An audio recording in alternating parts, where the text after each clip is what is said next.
নমস্কার বন্ধুরা, আরকে কিচেন থেকে আপনাদের স্বাগত জানাই।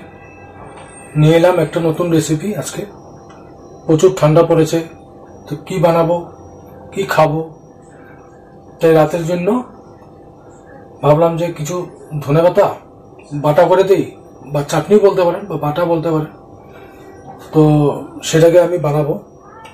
কিচ্ছু লাগবে না। ধনেপাতা 100 গ্রাম নিয়েছি, তাতে এক টুকরো আদা দিয়েছি সামান্য, আর একটা গোটা রসুন কোয়া ছালিয়ে তারপরে পেস্ট করে নিয়েছি এটাকে, আর কয়েকটা কাঁচা লঙ্কা, মোটামুটি 15টা মতন হবে কাঁচা লঙ্কা। একটু যদি ঝাল না হয় খেতে ভালো লাগবে না। তো দেখতে থাকুন আমি ধনেপাতাটা কিভাবে চাটনিটা বানাই, বাটাটা বানাই আর কি। দেখুন, সাথে থাকুন। উনুন জ্বালিয়ে দিয়েছি আমি, এখন কড়াইটা বসিয়ে দিই।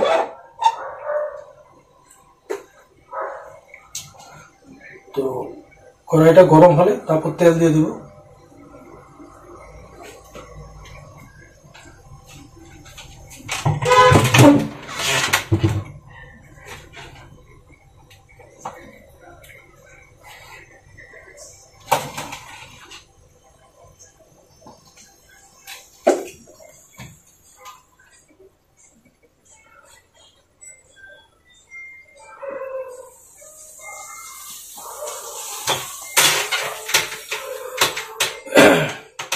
ঠান্ডার মধ্যে ধনেপাতার চাটনি বা বাটা গরম গরম ভাতের সাথে যা অসাধারণ লাগে, আপনারা একবার খেয়ে দেখবেন, তারপরে বলতে পারবেন যে ঠান্ডার মধ্যে ঝাল দিয়ে ধনেপাতা বাটা কত সুস্বাদু।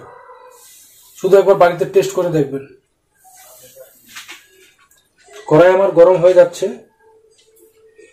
তো এর মধ্যে দিয়ে দেব সরষের তেল।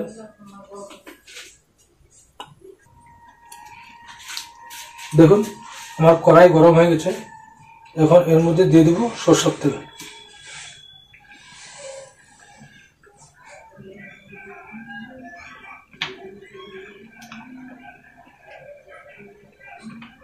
তেলটা একটু বেশি দেবেন, টেস্ট হয়।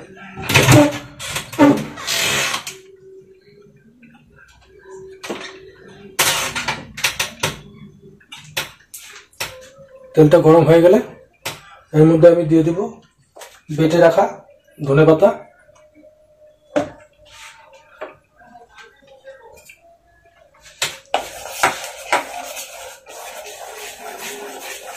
এখানে আদা, রসুন আর কাঁচা লঙ্কা এ দিয়ে ধনেপাতাটা বেটেছি আমি।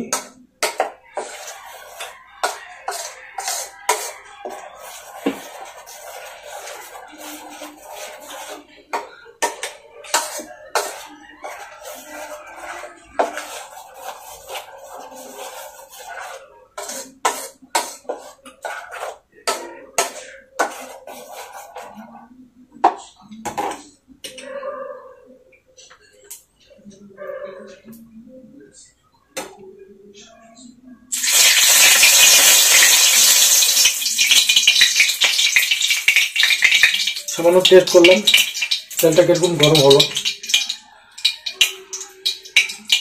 এখনো গরম হয়নি, সামান্য বাকি আছে।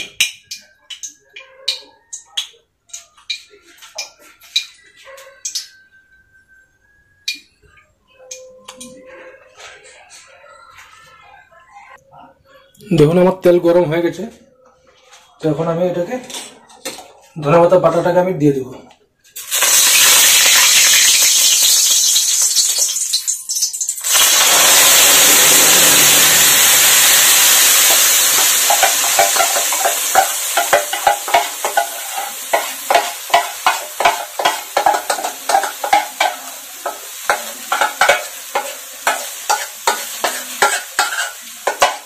স্টিমটা একদম লো করে দেবেন, নাহলে ফুটতে থাকবে ও।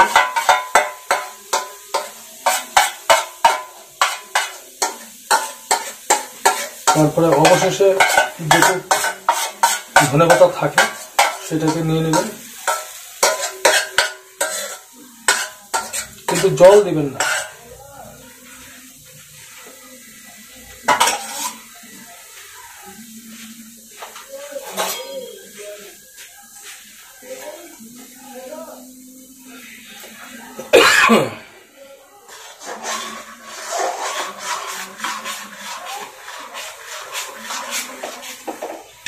এরকম লাগতে হবে।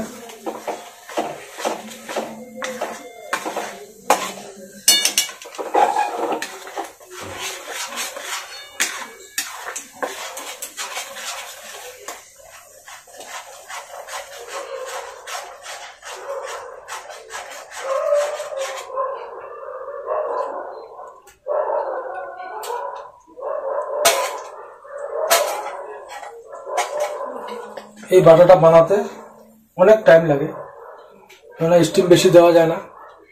স্টিম বেশি দিতে গেলে উপর দিয়ে ছিটে আসে, তা আপনাদের শরীরও করতে পারে, জ্বালাও করতে পারে। তাই স্টিমটা লো করে দেবেন, ফুটবে না, ও আস্তে আস্তে হতে থাকবে। যখনই দেখবেন জলটা শেষ হয়ে গেছে, বাষ্প হয়ে গেছে, তখন আপনি স্টিমটা বাড়িয়ে দিয়ে লাগতে পারেন।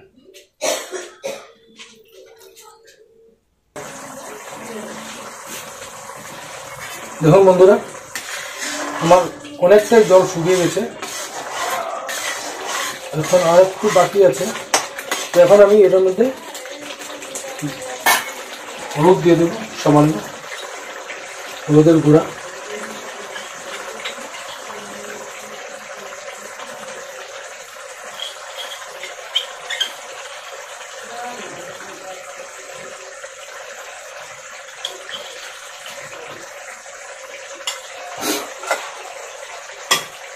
আর সামান্য লবণ।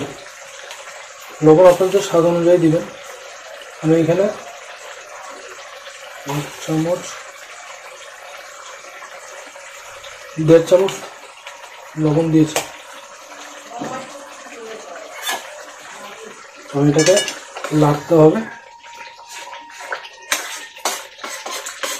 এটা হলো আপনার সেম আমাদের যেরকম তালের রস আমরা যেভাবে বের করি, এটা সুতি কাপড়ের ভিতরে তালটাকে নিয়ে নিলাম, তারপর 2 ঘন্টা 3 ঘন্টা পর রসটা পেরিয়ে যায়, তারপর তালটা চলে আসে, সেম এরকম।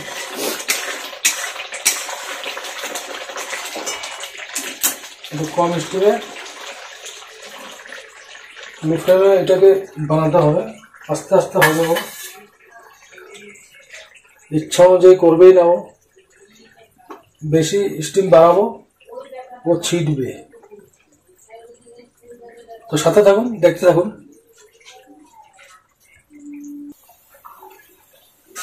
দেখুন আমার ধনেপাতা বাটা প্রায় শেষ, আর অল্প কতক্ষণ হলেই মানে হয়ে যাবে। সামান্য স্টিমটা একটু বাড়িয়ে দেবো।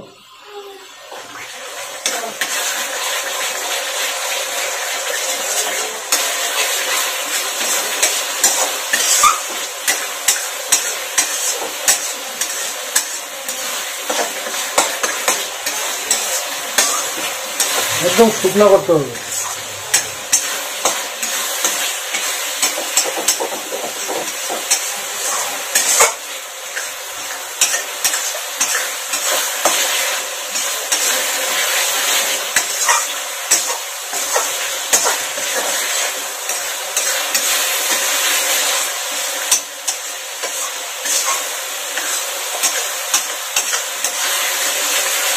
প্রথমে যদি আমি স্টিমটা বাড়িয়ে দিতাম, তাহলে আমার এই টাইলসের গায়ে পেন্টিং হয়ে যেত।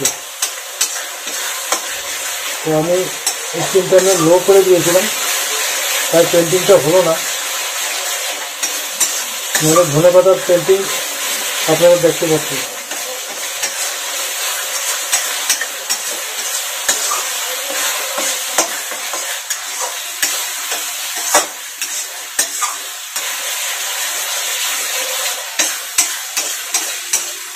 দেখুন তালের রসের মতন হয়ে গেছে, তালটা বেড়ে গেছে।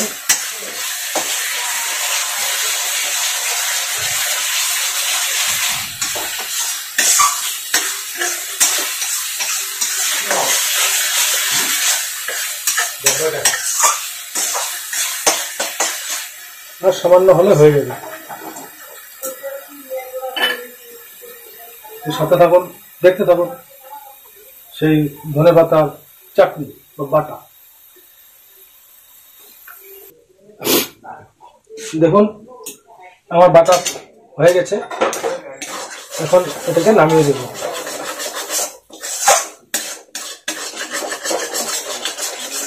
এর থেকে যদি বেশি শুকায় তাহলে ভালো লাগবে না।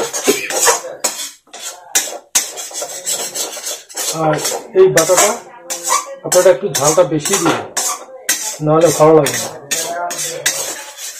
আর তেলটা সামান্য দিবেন, সামান্য বলতে মানে যেসব সবজি বানানো হয় তার থেকে একটু বেশি।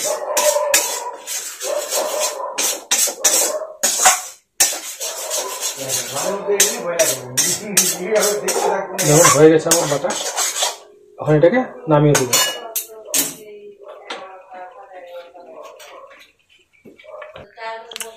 দেখুন আমার বাটাটা হয়ে গেছে, কি সুন্দর, বাহ দারুণ। এভাবে আপনারা বানিয়ে খাবেন, খুব টেস্ট লাগবে। ঠান্ডার দিনে তো একটু ঝাল দিয়ে খেলে গরম গরম ভাতের সাথে ও সেই জমে ক্ষীর হয়ে যাবে। তো নমস্কার, আজকে এখানে ভিডিওটা শেষ করছি। আপনারা একটু লাইক আর একটা সাবস্ক্রাইব করে দেবেন, তাহলে আমি খুব খুশি হয়ে যাব। ধন্যবাদ, ভালো থাকুন, সুস্থ থাকুন, নমস্কার।